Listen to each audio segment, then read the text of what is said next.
Praise the Lord. ദൈവത്തിൻ്റെ അതിപരിശുദ്ധമായ നാമം വാഴ്ത്തപ്പെടുമാറാകട്ടെ. മത്തായിയുടെ സുവിശേഷം 5-ാം അധ്യായം 18-ാം വാക്യം. ആത്മാവിൽ ദരിദ്രരായവർ ഭാഗ്യവാന്മാർ, സ്വർഗരാജ്യം അവർക്കുള്ളത്. നമ്മുടെ കർത്താവിൻ്റെ ഗിരിപ്രഭാഷണത്തിൽ പ്രസിദ്ധമായ പ്രസംഗമായിരിക്കുന്ന ഗിരിപ്രഭാഷണ പ്രസംഗത്തിൻ്റെ ആദ്യ വാചകങ്ങളിലൊന്നാണ് ആത്മാവിൽ ദരിദ്രരായവർ ഭാഗ്യവാന്മാർ. സാക്ഷാൽ ഭാഗ്യം എന്താണെന്നും ഭാഗ്യവാന്മാർ ആരാണെന്നും കർത്താവ് പറയുകയാണ്. ആത്മാവിൽ ദരിദ്രരായവർ ഭാഗ്യവാന്മാർ. ഭാഗ്യത്തെപ്പറ്റിയുള്ള മനുഷ്യരുടെ ചിന്താഗതിയിൽ നിന്ന് കർത്താവിൻ്റെ ചിന്താഗതി എത്രയോ വ്യത്യസ്തമാണെന്ന് ഈ വാക്യത്തിലൂടെ മനസ്സിലാക്കാം. ദാരിദ്ര്യം ഏതു വിധത്തിലായാലും ഭാഗ്യമായി ആരും കരുതുന്നില്ലല്ലോ. കർത്താവിൻ്റെ പർവ്വത പ്രസംഗങ്ങളിൽ ഇതേ ഭാഗം ലൂക്കോസിൻ്റെ സുവിശേഷത്തിൽ നാം കാണുന്നു. ദരിദ്രരായ നിങ്ങൾ ഭാഗ്യവാന്മാർ. സമ്പത്ത് വലിയ അനുഗ്രഹവും ദാരിദ്ര്യം വലിയ ശാപവുമാണെന്ന് മനുഷ്യൻ സാധാരണയായി വിചാരിക്കുക. എന്നാൽ കർത്താവ് അങ്ങനെ വിചാരിക്കുന്നില്ല. സമ്പത്ത് പലപ്പോഴും അനുഗ്രഹത്തിനും പകരം ശാപമായി ഭവിക്കാറുണ്ട്.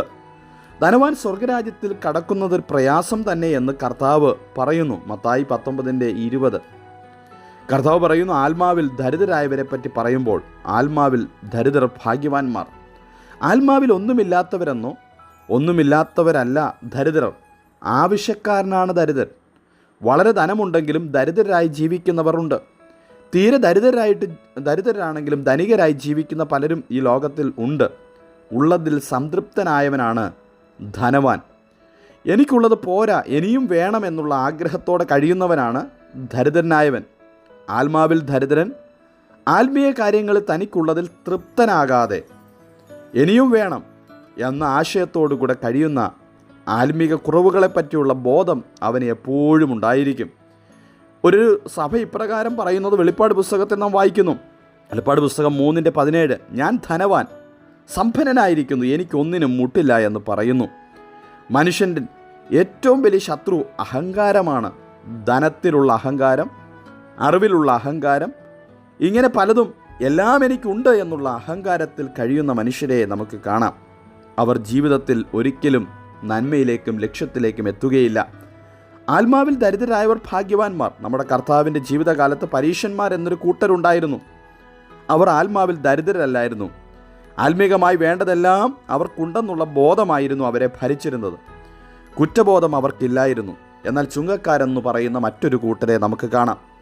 രണ്ടുപേരും പ്രാർത്ഥിക്കുവാൻ വേണ്ടി പോയ ചരിത്രം കർത്താവ് പറയുന്നു. പരീശൻ്റെയും ചുങ്കക്കാരൻ്റെയും ആ സംഭവത്തിൽ കർത്താവ് വ്യക്തമാക്കിയിരിക്കുന്നു. ഈ മനുഷ്യനെ പോലെ ശേഷം ഈ മനുഷ്യനെ പോലെ അല്ലായികയാൽ എന്ന്, ചുങ്കക്കാരനെ പോലെ അല്ലായികയാൽ എന്ന് പരീശൻ പറയുകയാണ്. ആഴ്ചവട്ടത്തിൽ 2 വട്ടം ഉപവസിക്കുന്നു, നേടുന്നതിലൊക്കെയും പതാരം കൊടുക്കുന്നു. അങ്ങനെ പറയുമ്പോൾ ചുങ്കക്കാരനോ, പാപിയായി എന്നോട് കരുണ തോന്നണമേ എന്ന് പറഞ്ഞ് അവൻ നീതീകരിക്കപ്പെട്ടവനായി ഭവനത്തിലേക്ക് പോയി എന്ന് തിരുവചനം നമ്മെ പഠിപ്പിക്കുകയാണ്. അതുകൊണ്ട് ആത്മീക വിഷയത്തിൽ സമ്പന്നരാണ് എന്ന് പറഞ്ഞിരിക്കാതെ നമ്മുടെ കുറവുകളെ കണ്ടുപിടിച്ച് എവിടെയാണ് പോരായ്മ സംഭവിച്ചത് എന്ന് കണ്ടുപിടിച്ച് മുൻപോട്ട് പോകുവാൻ കർത്താവ് നമ്മെ എല്ലാവരെയും സഹായിക്കുമാറാകട്ടെ. കർത്താവ് അതുകൊണ്ട് പറയുന്നു, ആത്മാവിൽ ദരിദ്രരായവർ ഭാഗ്യവാന്മാർ, സ്വർഗരാജ്യം അവർക്കുള്ളത് എന്ന് വായിക്കുകയാണ്. ദൈവരാജ്യം അവർക്കുള്ളതാണ്. അവരാണ് അവകാശമാക്കുന്നത്.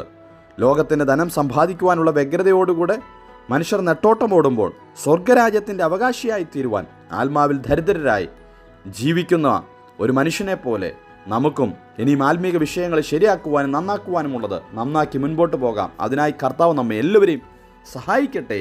God bless.